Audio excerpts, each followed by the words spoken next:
Hello everyone, this is Dr. Tipu Khan from medicalappjournal.com, your peer review site for medical apps. Medical apps reviewed by and for medical professionals. Today we're reviewing the application OBNewborn. This application is available for iOS and Android both. Today we'll be reviewing it on Nexus 7 for the better screen size.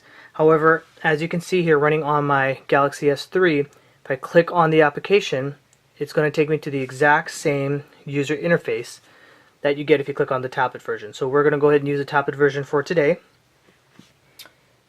OBNewborn is an application that's available for $9.99 currently. There's three major sections in this application.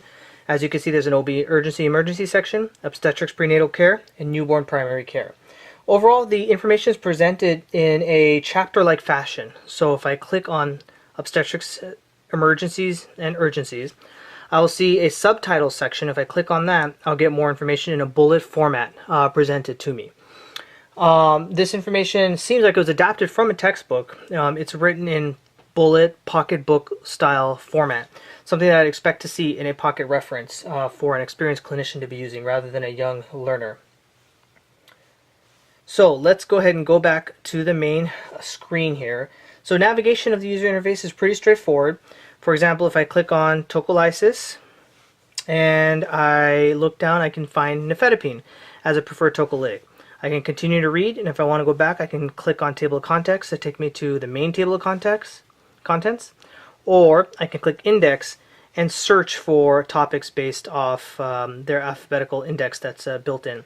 However, of note, there is no search feature here, so I cannot search for a topic. I have to come into the index or go to the table of contents and know where it is.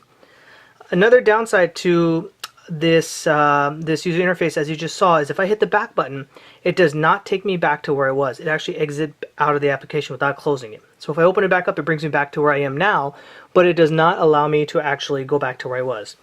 Case in point, if I am on preterm labor and I'm reading about preterm labor, but I jump forward to choreo treatment, and I want to go back to where I was, to go back to reading where I was, I have to actually manually go into it because it'll take me out of the application. So that's one of the downsides of the user interface.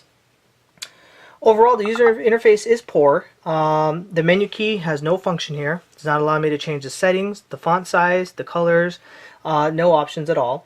The back button, as we mentioned, takes you right out of the actual program, and there is no search key. So in a way, it's almost as if a programmer transcribed over text from a textbook right into the app without having clinicians or a tester actually test it and see how it works on a day-to-day basis. The other qualm I have with this application is there are no citations.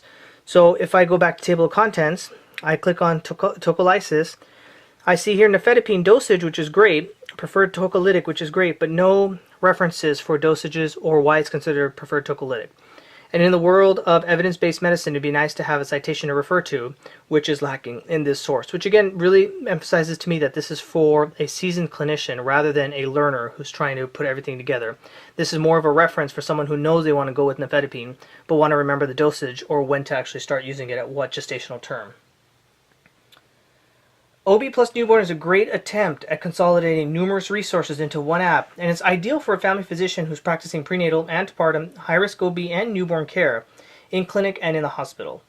The app can be used by obstetricians and midwives as well, and they'll find it useful because the first two-thirds of the application deals with what they'll see often: OB urgency, emergency, prenatal care, and they won't necessarily be in the newborn primary care as much.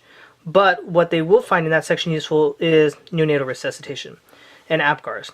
Everything else, including IVs, rule out sepsis, jaundice, that's really in the realm of either the pediatrician or the family physician, hence making this application geared really towards a family doc who's doing all three of the above. So here's the bottom line. The app is a quick go-to reference for bullet format presentation of material for the experienced clinician who has an idea of what he or she's looking for. They have an idea of what they want to do, what they're looking for. It's a quick go-to reference for them. However, for learners, beware. This app is not for you. This app would get a stronger recommendation for me if it were at the $2.99 point price. However, it's currently priced at $9.99, putting it into a realm of pricing which I think needs much more work before it qualifies in that realm. At $9.99, I'd expect a better user interface. I'd expect a search option, and I'd expect a menu option as well as a back button to go back to where I was. However, at the current setup and the way it's currently formatted, I would expect this to be priced around more the $2.99 point.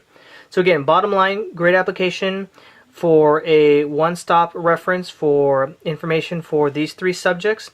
However, does not have citations or references, and is not for the learner. This is really for the experienced user who wants to get certain information directly out of it.